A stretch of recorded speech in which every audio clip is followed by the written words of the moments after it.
So you finished your project and you sit proudly back to give it a final listen.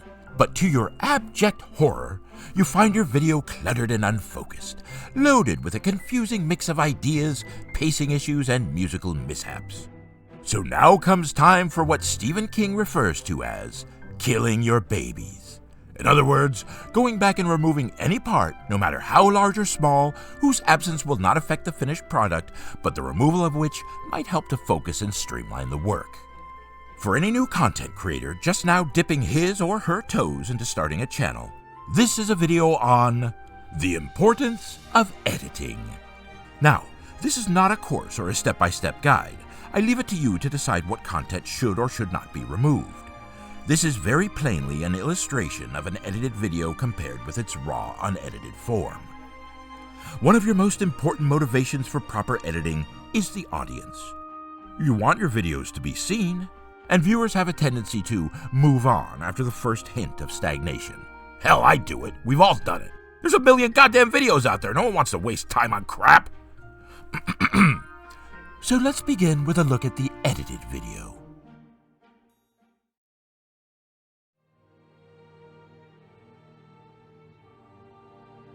Hello and welcome back to Episode 8, Part 4. The final installment in this irritating, meandering, and quite frankly stupid series of videos on Season 1 of Amazon Studios' absolutely, terrifically, amazingly, underwhelming television series equivalent of a stinking, messy prolapse status. It's The Lord of the Rings, The Explosion of Diarrhea.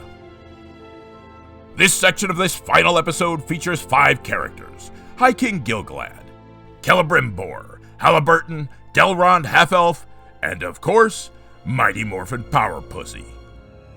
And though there are things to be said for each, in this episode I've decided to put the focus on Celebrimbor, head of Gwaith Emer Dain, Lord of Eregion, Prince of the Noldor, and the greatest of all elven smiths, or Brimsy, as the well-hung lads at the bathhouse prefer to address the back of his head.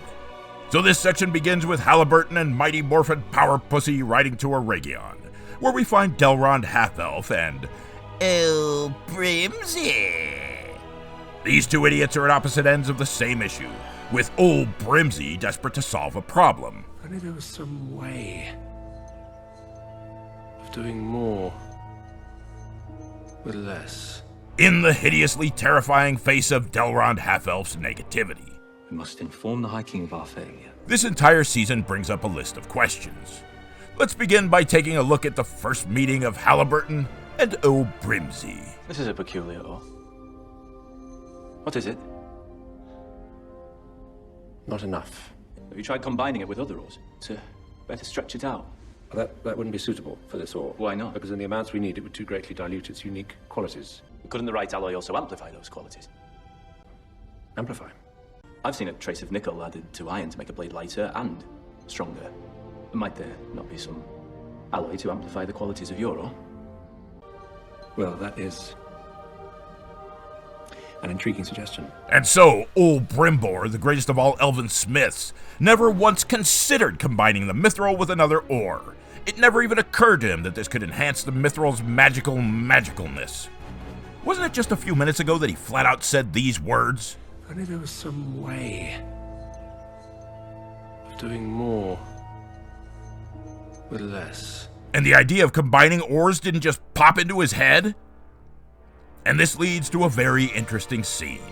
First, he loses his princely shit in front of the king. But if this was to be our salvation, I'm afraid we needed it sooner. But I almost had it sooner. It was only in speaking with the Southlander that I The realized... low man? This idea was his? His suggestions were but the key that unlocked the dam. We are on the cusp of crafting a new kind of power. Not of strength, but of spirit. Not of the flesh, but over flesh. This is a power of the unseen world.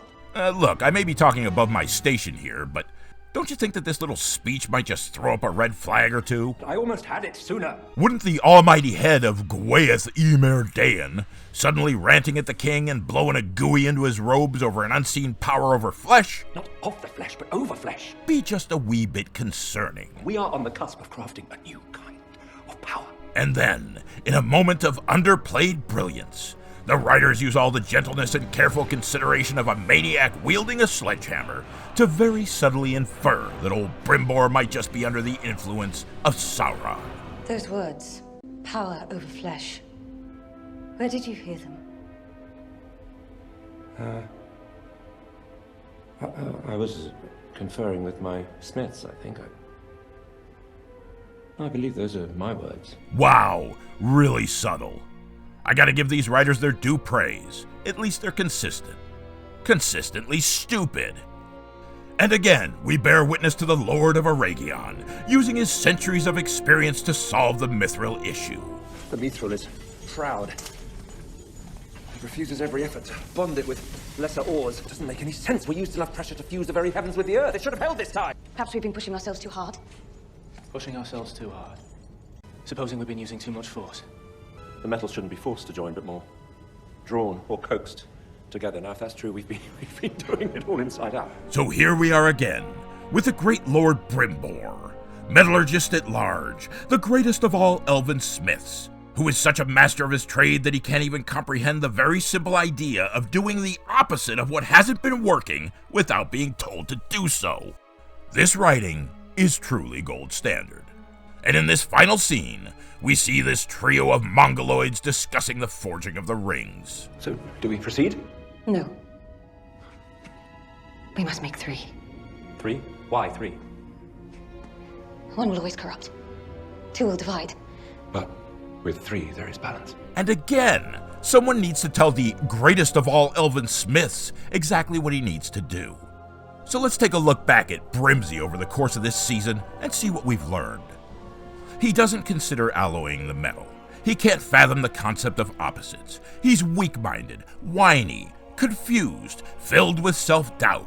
Why was he written like this? Where's the master? Where's the craftsman? Where's the smith? This character is a perfect representation of the Amazon Studios writing team.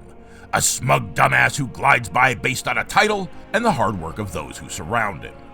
Why didn't these writers do a little research, find out a bit about his trade, incorporate some true-life facts to enhance his story and to add to the realism?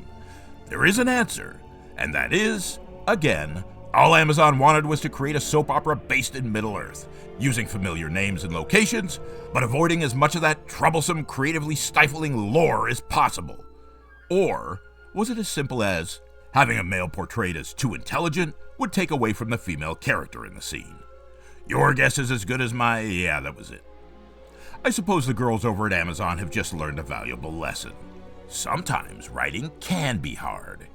I like Charles Edwards, and it's a damn shame that they just couldn't figure out how to give him more to work with. Look, I think I've made my point.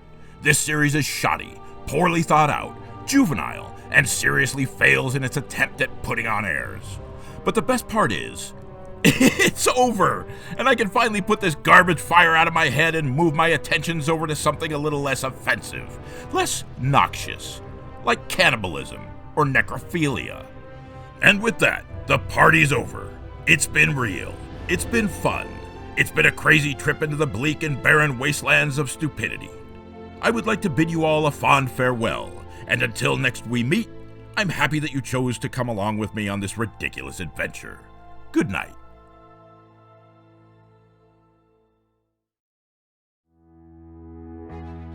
As we've just seen, this is an example of a heavily edited, streamlined video. The subject is Celebrimbor, and so, Celebrimbor is who we focus on. The idea is clear and concise with a minor amount of humor to attempt to accentuate the theme and further engage with the audience. This is a very clinical approach that can, at times, feel too exact. After all, aren't there other characters in this segment? Haven't any of these characters said or done anything worthy of comment? Seriously? This is Rings of Power.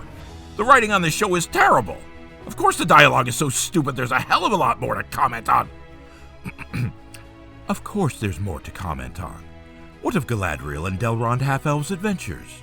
What of Halliburton's dreadful reveal and Celebrimbor's obsession with anal sex? Of course these were all covered. However, in order to keep the main focus, these were all edited out. They were sacrificed for time and relevance. Again, this is a perfectly acceptable piece that achieves exactly what it set out to accomplish. We've trimmed out a slightly larger project, into a 7-minute, 58-second video that puts a spotlight on the awful, unskilled writing in this series.